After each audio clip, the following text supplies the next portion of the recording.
Hola, soy Víctor Forler Calzada y hoy tengo conmigo a un invitado especial. Dígame, compadre. Hasta todo. Entonces, tenemos diálogo pendiente sobre trabajo, obrero, clase, revolución. Sí, yo creo que hay una cosa que quizás pudiéramos preguntarnos en los estudios históricos, es una pregunta relevante, ¿no? ¿Cómo fue posible hacer una revolución socialista en un país como Cuba? Porque a veces se piensa como que todo empezó el 1 de enero, ¿no? Y en realidad desde antes se venía desarrollando en una parte importante de la clase trabajadora cubana una conciencia radical, condicionada por esa misma situación económica y social que vivían sometidos bajo el capitalismo. De alguna manera se cerró la posibilidad para una parte también de los trabajadores cubanos de mejorar su modo de vida mediante los mecanismos sindicales tradicionales y también tomando en cuenta el terror, ¿no?, que comenzó a aplicar la dictadura de Batista. Por otro lado, esas demandas o intereses inmediatos en esos años previos al triunfo de la revolución se fue integrando cada vez más una lucha de mayor aliento, que era precisamente la lucha por el derrocar la dictadura. Y esa misma lucha también fue unificando a los trabajadores. No es casual que el triunfo lo precipitó una huelga general. No hubiera sido posible ese triunfo sin el protagonismo también de la clase trabajadora, aunque sabemos que en ese momento el campesino era un sujeto muy importante para la revolución, que estaba siendo la base social del ejército rebelde, ¿no? Entonces triunfa la revolución. Y ahí, como decía Fidel, todo iba a ser más difícil. Y tuvo razón. Quizás ahora... El 8 de enero. Exacto, quizás ahora todo va a ser más difícil y efectivamente la revolución no tenía en sus manos todos los factores del poder, ¿no? Pero ese proceso no estuvo libre de conflictos o de contradicciones al interior, digamos, del campo revolucionario. Es importante esto tomarlo en cuenta porque ¿qué pasó con la clase trabajadora? Dice, bueno, derrocamos la dictadura, triunfó nuestra revolución, ahora es el momento para exigir nuestras demandas. Y empezaron a organizar demandas, reivindicaciones, amenazas de huelga, porque todavía ellos eran empleados por los mismos que eran empleados hasta ese momento. Estamos hablando de esta tradición, que es la tradición de lucha de la clase trabajadora cubana y la clase obrera enfrente, o sea, buscando reivindicaciones. Y de repente está también esta figura que funciona como un catalizador, que es Fidel. Ya en el programa en Moncada estaban presentadas descripciones de la situación de vida de estas clases y estaban incluidas demandas. Y era importante que fueran demandas de justicia, pero sin detenerse demasiado en las declaraciones doctrinales, ¿no? Esa fue una táctica muy inteligente de parte de Fidel y de la vanguardia revolucionaria en sentido general, sin detenerse en los debates doctrinales, pero que fueran demandas que la gente entendiera que por su propia vida que eran justas y que eran necesarias y que se comprometieran con ellas y que unificaran a las fuerzas revolucionarias. Era importante dosificar el proceso, no podía hacerse todo de una sola vez. Entonces la prédica de Fidel fue importante en dos sentidos. En primer lugar, que las demandas no podían ser atomizadas, y sino que había que pensar como clase. Y por otro lado, el que todo eso tenía que ser parte de un proyecto más amplio. Si la clase trabajadora no lograba modificar la estructura social, cualquier demanda iba a ser temporal, no iba a ser eterna, no iba a ser perdurable. Para lograr transformar la estructura social, esa clase trabajadora les pidió que tenían que confiar en la vanguardia revolucionaria, que confiar en el gobierno revolucionario para lograr llevar adelante esa transformación. Y así fue. Demostró además un compromiso revolucionario, una lealtad al pueblo de Cuba, un respaldo muy activo al gobierno revolucionario en ese primer año. Y la vanguardia revolucionaria respondió también con una sucesión de medidas muy progresistas y de mucho beneficio popular, y también con una extraordinaria lealtad de clase. Y eso condujo a la estatalización y la nacionalización en el año 1960 de la mayor parte de las propiedades. De manera estructural se podía poner la mayor parte de la riqueza de nuestro pueblo en función del pueblo y en función de la clase trabajadora. Es importante porque llegamos a este punto de 1960 con esas grandes transformaciones que ya prácticamente servían la mesa para la declaración del carácter socialista de la revolución en el año 1961. Y hay un cierto debate pertinente también en el campo social y en las ciencias sociales que piensan que la revolución cubana tuvo esa deriva radical por la presión, el recrudecimiento del imperialismo contra nuestro país, y que eso es lo que explica que sencillamente, como nos dejó otra visión, nos volvimos socialistas. Eso es una visión realmente maniquea. Sin duda, el accionar del imperialismo es parte del proceso y fue un factor condicionante, sin duda. Hay que decir que fue la opción de clase de los sujetos revolucionarios cubanos y la decisión, la voluntad de mantener, de usar las riquezas del pueblo en función del pueblo, lo que develó la inviabilidad del capitalismo para Cuba. Yo estaba recordando, mientras estábamos conversando, yo pensaba que también Cuba era un país donde tenemos las luchas de la clase trabajadora, pero teníamos un anticomunismo profundamente organizado en el país. Sin embargo, se produce este momento, tú me decías casi que como un milagro, esta eclosión de ese sector en apoyo a la revolución. Y protagonizándola, es decir, no solo apoyando, sino que la hicieron. El sujeto de la clase trabajadora, como otro sujeto de la sociedad, que no era el único, hizo la revolución. Podemos decir que la apoyó. No sería del todo exacto, la hizo. Incluso eso que tú mencionabas de las expropiaciones, las nacionalizaciones, eran los mismos obreros de las fábricas los que intervenían. Dentro o venían de otros sectores también, ¿no? Pero era la clase trabajadora la que se encargaba de todo ese proceso. Sin embargo, es cierto que hay un papel en la individualidad, ¿no? Es un proceso colectivo, es una creación colectiva. Un proceso además que no se podía del todo, como toda práctica revolucionaria, prever de antemano exactamente cómo iban a suceder las cosas, pero hay un papel en las individualidades y en las figuras revolucionarias como Fidel. Yo creo que se fue afianzando un sentimiento anticapitalista en el pueblo de Cuba, en la clase trabajadora, y ahí jugó Fidel un papel fundamental, aunque no se nombraran las cosas, como te decía, con declaraciones doctrinales, ¿no?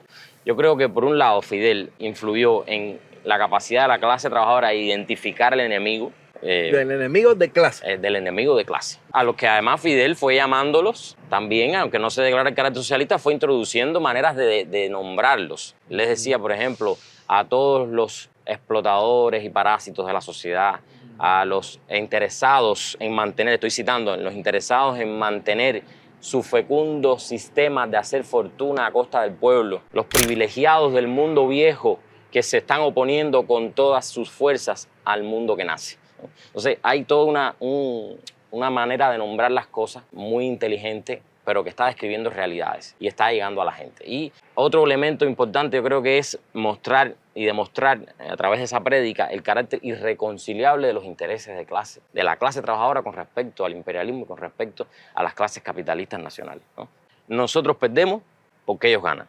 Y para que ellos ganen, nosotros tenemos que perder. Fidel potenció extraordinariamente la autoestima popular y obrera, la confianza en sus propias fuerzas. En su prédica está todo el tiempo diciendo que la riqueza la creamos nosotros. La revolución se está organizando para dotar de poderes concretos a esos sujetos para hacer la revolución.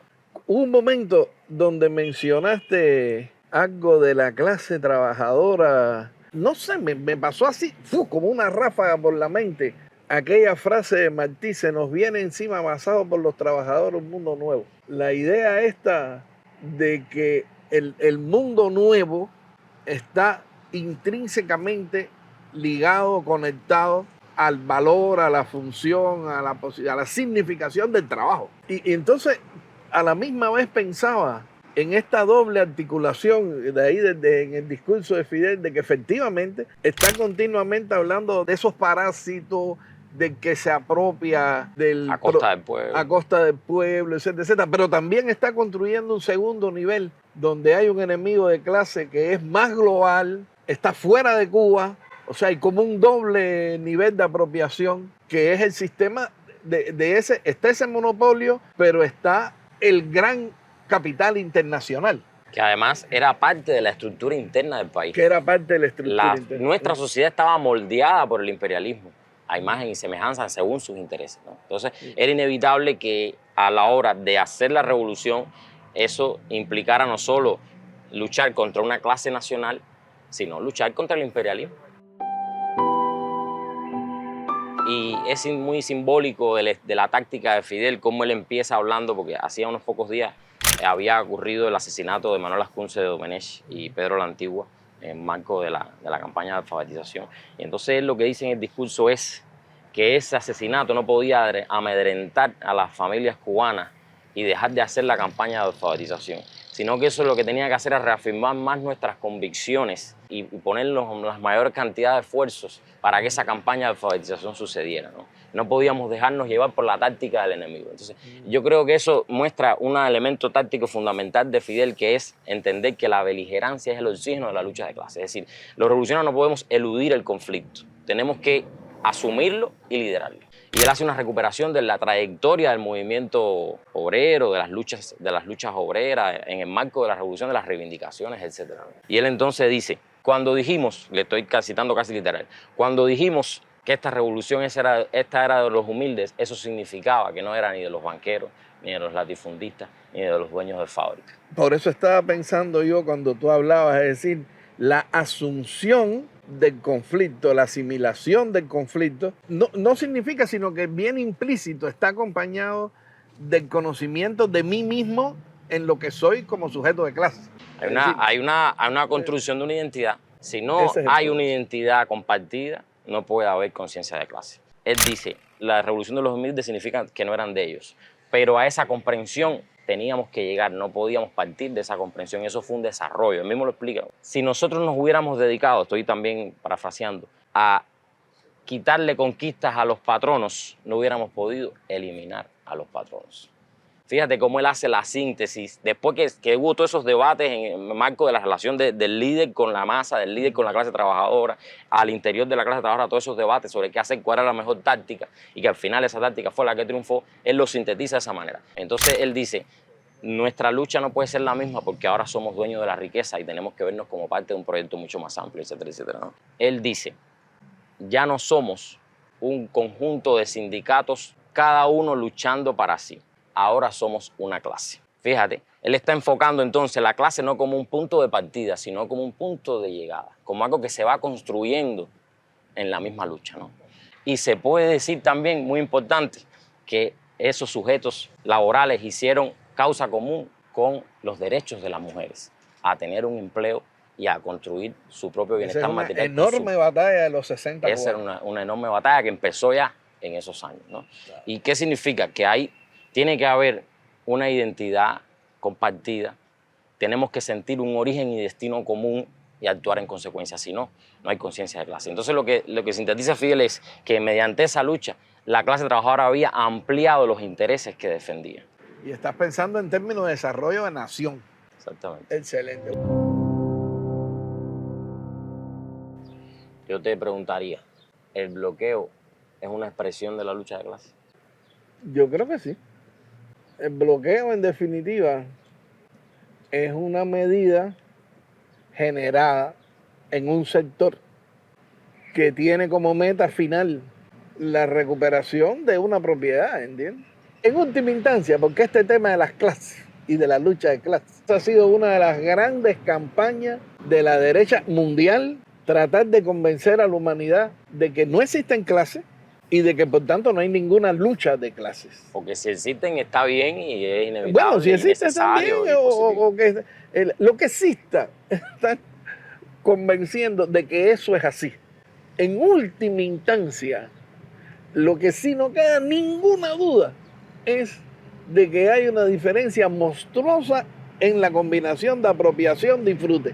Eso sí, no hay como negarlo, ¿entiendes? Ahora, el capitalismo se ha ido volviendo cada vez más transnacional. El bloqueo concentra esa naturaleza justa y de lucha de clase de una manera pasmosa, porque es someter a un pueblo entero a esas reglas de juego, ¿no? Si las reglas de juego de la clase dominante internacional tenemos que cumplirlas, y si no, nos bloquean de esa manera en que nos bloquean y de hace tantos años, ¿no? La construcción de una sociedad nueva es, por una parte, un aprendizaje, pero por el otro lado, esto nuevo, lo nuevo que se construye en una sociedad socialista, se hace encima de la reproducción cotidiana de numerosas prácticas del momento anterior y de formaciones que el El nuevo proceso va generando que de el sí nuevo mismo. proceso va generando de sí mismo. El proceso está obligado a convertirse diariamente en negación permanente del momento anterior, pero en autorrevisión permanente de sí mismo. Y Fidel es un ejemplo de eso. Su papel es esencialmente contradictorio porque, por un lado, está dirigiendo ese Estado y esa sociedad y liderándola. Por tanto, los beneficios o las creaciones, las conquistas que se generen tienen su mérito, pero también los males, los errores, los problemas, también lo tienen, porque él está a la cabeza, él es la vanguardia, él es el líder, ¿no? Entonces, él es capaz, sin embargo, de irse un poco por encima de sus propios condicionamientos y decir cosas como, por ejemplo, en el socialismo, en la revolución, la oposición no tenía cabida porque nosotros teníamos que ser los principales opositores de todo lo que estuviera mal hecho al interior del Estado y todo lo que negara los intereses del pueblo. Él va incorporando ese espíritu crítico a su propia prédica y tratando de combatir contra sí mismo y contra las tendencias negativas que puede haber en la sociedad que él al final estaba liderando y dirigiendo. Eso es un desafío enorme dentro de un proceso de transformación que el país está viviendo y en un siglo que es el siglo XXI. Interesantísimo, fascinante, mi socio. Bueno, muchas gracias. Hay que continuar. Tenemos que seguir. No, los desafíos son enormes. Yo también me contengo aquí porque tú también eres provocador. He tenido que contenerme aquí. Porque si no nos coge aquí nos coge la noche. Las 11 de la noche. No, pero está bien, coño, compadre. Hay que hablar, hay que hablar más. Hay que crear espacios de intercambio, espacios de diálogo, de preguntas, de dudas,